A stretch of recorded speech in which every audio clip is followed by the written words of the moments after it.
Good evening, ladies. So we're like halfway on the 4 week body blitz now. So we've done 2 weeks already. It's gone dead quick.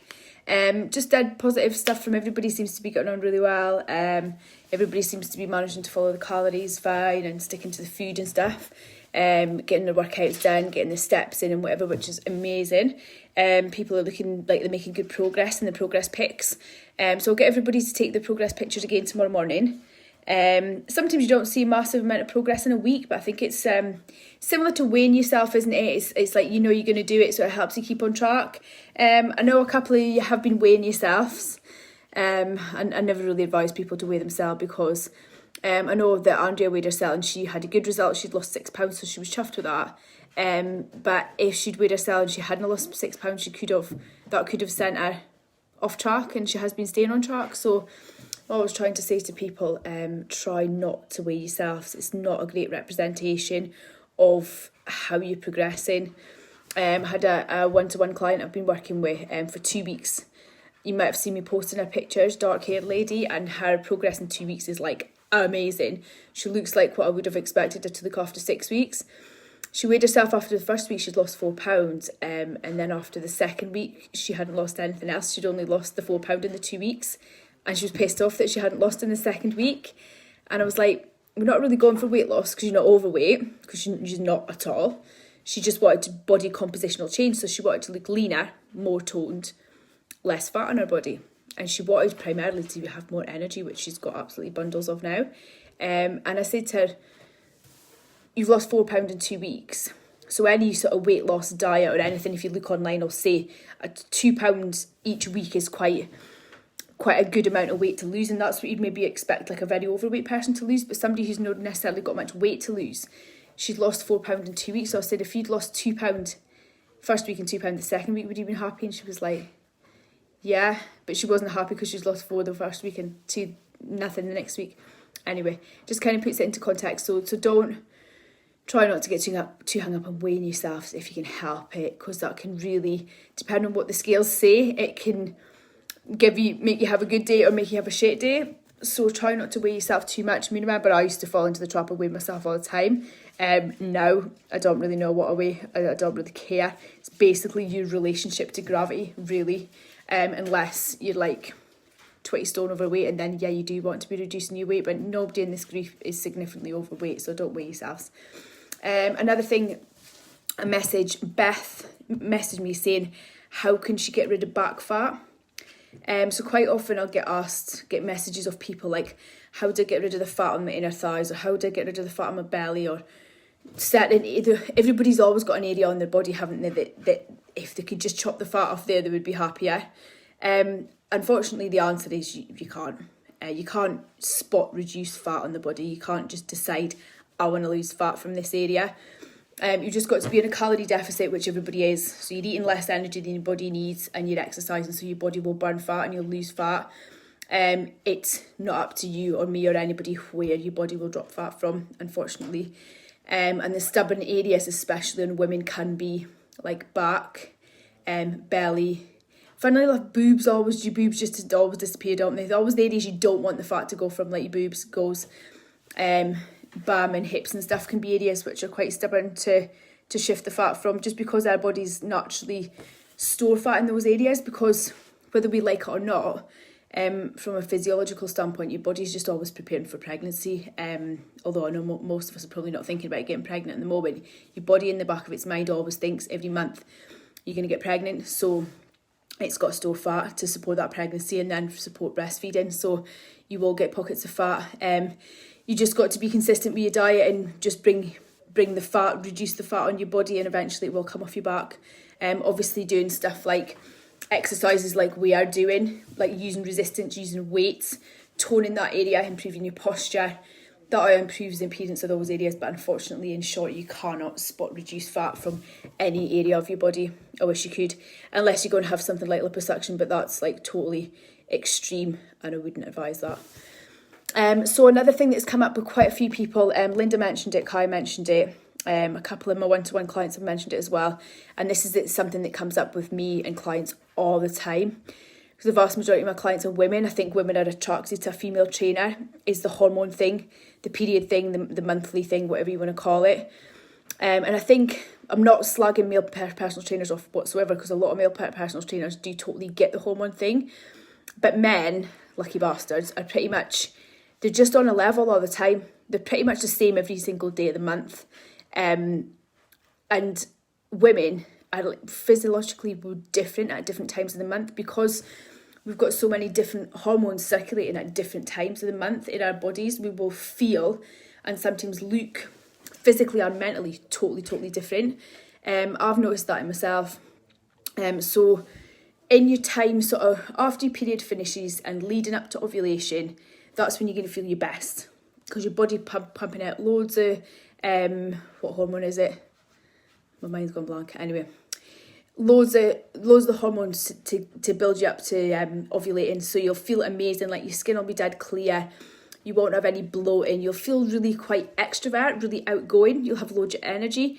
You might find that you don't need so much sleep, so you'll wake up earlier in the morning, you've got loads of get up and go, things don't tend to bother or irritate you.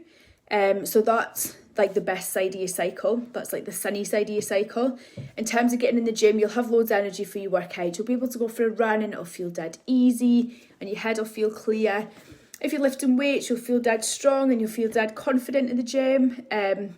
But then once you sort of hit ovulation, round about that time, maybe depending on what your cycle's like, a day or two after you ovulate, you'll start to feel that drop in hormone, that feel-good hormone will start to drop away, and you'll start to feel more tired, you'll want to sleep more. Some people almost get mild, almost like pregnancy symptoms, because it is the sort of the mimic of the hormones, because your body's like, well, you could be pregnant until you get to your period. So your body naturally wants you to be more reserved, it wants you to rest more just in case you are pregnant, and you do become more irritated with things. I noticed that like leading up to ovulation, nothing bothers me. But actually myself, I'm coming up to my period now and it's just like noises. You're just like, shut up. Everything just really annoys you. And in terms of your performance in the gym, you're going to feel more tired. Totally normal for your muscles to feel more achy, for your joints to feel a bit stiffer. You just feel a lot more sluggish. I've noticed this week I'm struggling to get myself up in the morning and get in the gym. And when I get in there, I do feel a bit weaker. So I'm not able to lift as much weight as I normally would, perhaps when I'm leading up to ovulation. And you just, my advice would be kind to yourself. So there's this comparison thing, isn't it? People like compare themselves to other people. And we always compare ourselves to ourselves, like, oh, I ran a marathon like a couple of years ago and now I can't even run for a bus, that sort of thing. Or if you're into weightlifting like me, I could think, oh, well, I can normally overhead press like 50 kilos, but this week I can only do 40. So if you're comparing yourself in that respect, try and compare yourself to the same parts of your cycle. So I always just go for heavy lifts or personal best or big runs or things like that, always in the lead up to ovulation, because I know when that I'm going to be on my best. And then in that period of time after ovulation, leading towards your period, just try and take it a bit easier. If you're not lifting as heavy in the gym, that's totally fine. If you're maybe doing slightly less reps, that's fine. If you wake up and you've got a workout planned and you're thinking, I just feel crap, I feel dead sluggish, but still nice to reserve that time for yourself, especially when you've got kids. If you reserve that hour or so to get up and do your workout, then maybe sometimes I'll just have a flick through YouTube and find like a nice yoga practice, just stretch your body, move your body, you're still taking some time for yourself, that me time. So I think just listening to your body and knowing what works for you, and don't be too harsh on yourself, and take a rest. Like I've been better at that lately. If I'm feeling a bit hormonal and I am feeling a bit tired, instead of pushing through like I normally would, I'd be a martyr to it and just keep pushing on, thinking, oh, I've got to get this done, I've got to get that done. I'll try and delegate stuff more to Graham and Iris, and I will just say I'm having a lie down, and Iris will be like, Mum, do this, do that, and I'm like, do you know what? No, I need to lie down and I need to rest, and even just having a little nap or whatever. Sometimes easier said than done if you've got a job or whatever that's demanding. And if anybody's sort of struggling with hormonal symptoms, I would recommend, there's a book, I've got it here, I'm going to take a picture of it. It's called Period Power by Maisie Hill. It is amazing. Like every young woman coming into like puberty should read this. Like, why I've only discovered this at 40. lays it out exactly what's happening in your monthly cycle and how you're feeling and why and what to do about it. So she recommends tracking your cycle.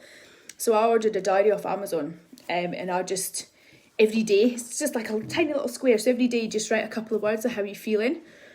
And then after a few months, you can flick through it and you can see patterns emerging. So now I know roughly when I'm going to be feeling shite, basically. So I feel like when I'm premenstrual, I get really, really introverted and I get loads of like really bad negative thoughts. Like negative thoughts around like my job, my business, just, and obviously with my job, you've got to get myself out there quite a bit. So I've recognised that in myself now. So I suppose I've got the luxury now with my personal training business. I'm completely in control of that. So I actually plan my business around it. So when I know I've got big things to do, I try and plan them in the good side of my cycle. So I started off this 4-week Body Blitz group like when I was ovulating 2 weeks ago. So I knew that I was going to have the energy and to get up and go, and I was going to feel extroverted to get it sorted. And now it's up and running. Obviously still it's a bit of work for me, but the kind of the nervous bit of getting clients on board and stuff's gone. So if you can possibly plan your life around your cycle, I mean, not a lot of people have got that luxury, but if you can even do that, it takes a bit of pressure off, and it makes you feel a bit better. So that's what I do. But in terms of your gym thing, smash it, and you just as your period finishes, right up to ovulation, you'll have a couple of weeks where you can literally just smash it. You'll feel dead strong, really work hard, and then just be a bit kinder to yourself on the second half of your cycle. And in terms of food as well, I find when I'm kind of like from a period leading up to ovulation, sometimes I've just got no appetite and I'm like, this is amazing. I'm just not even hungry, I'm not fast. I seem to be like just running on adrenaline. It's amazing.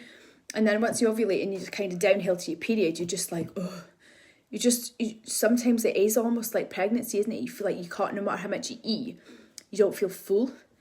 So quite often if I get clients and myself who get extreme symptoms like that, I'll tend to look at your calorie allowance as almost like a 4 or 5 week block, however long your cycle is, and maybe be in a bit more of a deficit in your good side of your cycle, and then maybe a little bit less of a deficit, so allowing yourself to have maybe a bit more calories of food in the bad side of your cycle.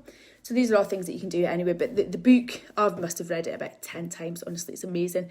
I've read it to cover loads of times, and then now I just, depending on where I am in my cycle, I'll just dip in and out, or there's like a glossary at the back and you just, you like sore boobs and then just go to look at that or whatever. So it's dead useful. So yeah, those are the two main things that have come up, is the hormonal thing and the back fat, unfortunately. So yeah, women's bodies are totally different. We store more fat than men do because our bodies are always thinking we're going to get pregnant. And you will feel totally different at different times of the month. Don't beat yourself up about it. Just go with it and learn to sort of work with it. I'm just gutted that I've discovered this at this age.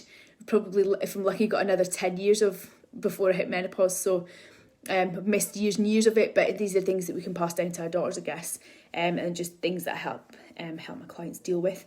Obviously, if anybody else has got any questions or any issues or whatever, just message me and we'll have a chat about that. Progress pictures from everybody tomorrow, please, if that's all right. And again, depending on where you are in your cycle, I find my stomach gets dead bloated around the time of the month. My boobs go massive as well, which is brilliant. I love that. But the stomach thing, you're a bit like, meh. Anyway, and that's sometimes in your head as well. Depending on how you're feeling, you can look in the mirror and feel, if you're ovulated, you feel sexy and amazing. But if you're leading up to your period, you feel a bit sluggish anyway. So that can kind of mentally affect how you think you look. Right, I'll stop talking now anyway, but it's a really, really interesting subject. I love it and I wish I'd learned more about it earlier on in my life, but hey, it's one of those things. So I'll speak to you guys soon. Have a brilliant week. Bye for now.